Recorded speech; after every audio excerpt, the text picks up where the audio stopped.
So today I want to talk about how to create an efficient strings arrangement. This is a continuation of the last two videos that we did, where we talked about fluent part writing and how to write an interesting sketch. So if you missed those parts, I will link to those videos in the description box below. And before we jump into the content, I'm actually surprised that I keep receiving messages and comments that I'm an AI avatar. Well, I can assure you I'm as real as you are, unless you are an AI avatar. Anyway, so let's jump into the content, and I hope that you will enjoy today's episode. Hello and welcome. This is Frank up here in the corner as usual. And I'm very happy to welcome you to day 4 of the Horizontal Harmony workshop. And today we want to put the sketch that we have written over the last 2 days, and we have refined a few things and improved on a few bars. We want to put this into action and develop it for the strings section. Now, why the strings? The strings are very homogeneous, they are very uniform in their dynamic range, and they are the spine of the orchestra. They have a beautiful sound. Your ears won't fatigue by their sound. They are your best bet. If you want to write something for the orchestra, I would start here. So if you are still feeling a little bit unconfident with the strings, then I want to tell you a few things that are great and important. Now, every instrument has its cash register. That is the register where it simply sounds best, and the player has the most control over things like intonation, vibrato, the playing style, expression, dynamics, all of these things. And if you don't know exactly what those cash registers are, then I have included this page, and this is included in your package that you can download. We go through all of these parts of the strings section, namely the double basses, which sound 1 octave lower than written. Then we have the cellos, violas, and violins. The blue notes, they are always a little bit wider, and that is your safe register. You can absolutely write those tones, including those tones, by the way, and the musicians won't have any problems playing those notes. Now in here, the orange range, that is a little bit shorter, and that is the cash register.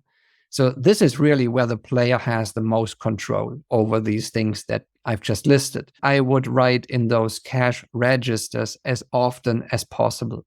And you see that the lowest note is always excluded because that's the open string. And the players, they don't have that much control over the open string.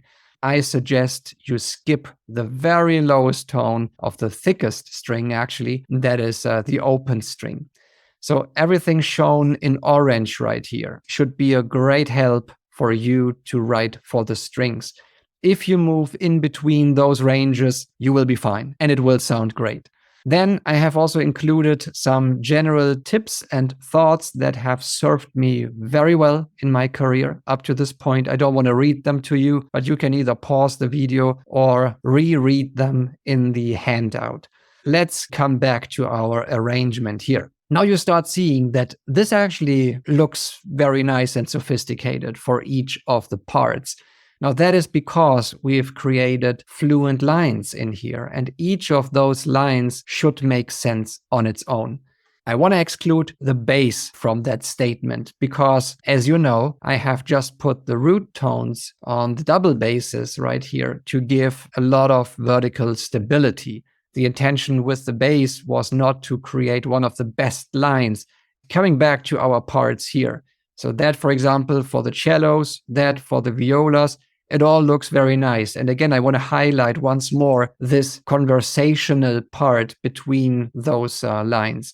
So the moment we have the melody hardly move, just go to this one note here, we have something that has a little bit more energy. That is in the violas. And then we have something that, again, has a little bit more energy even, and that is in the cellos. And here they flip. They flip the amount of energy. Now the cellos calm down and the violas pick up the energy. And that is a wonderful way to move energy around from one section to the next and let everybody have its own little moment where they can have a little bit of this solo moment almost, although it's not supposed to be a solo. But it just will sound better in the overall ensemble. So let's quickly listen to the strings arrangement right now, and then we will focus on a few more things.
What I really liked was this bit of an empty start in harmony, because that puts the focus completely on the melody and it separates almost the melody from the other moving parts.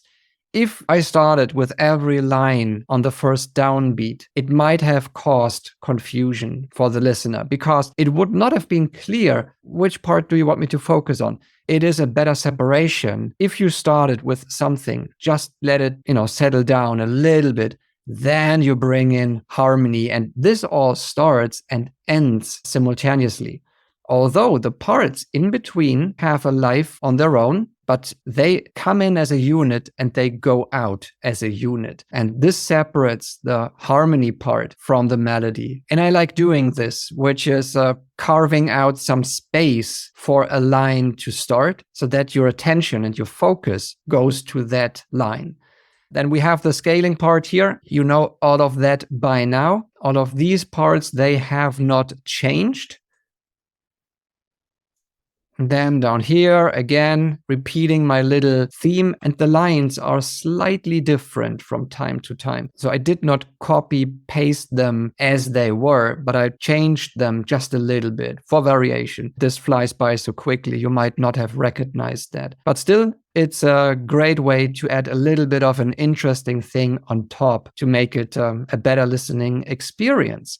And then here, this is nothing else than my returning tone, actually starting it right here in the violas. Then I have it in my violins. Then it shows up in the cellos. So that is part of imitation, where you start something in one of the voices and then the other voices catch up one after another and they imitate that initial movement.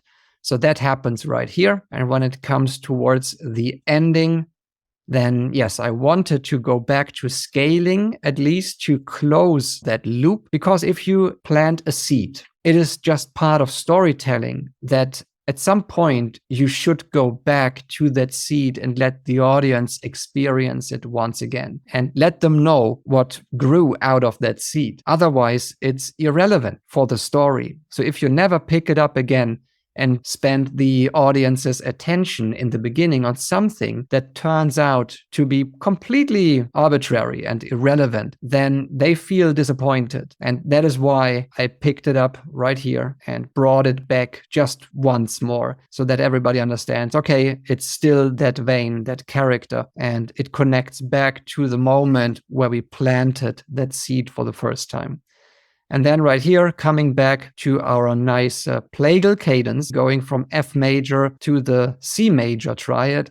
So if you are familiar with the circle of fifth, then you know these authentic cadences. You can go the opposite way. And some people refer to that as plagal harmony or even negative harmony to some degree, although there is more to it than just the root tone. But still, it is a nice way to approach it from the opposite direction. If you want to dive deeper into interval magic, then I want to let you know the gates to the Circle of Interval Magicians are now open. Also in the description box below, you will find the link to check out what the circle is, what your benefits are, and how you can get access.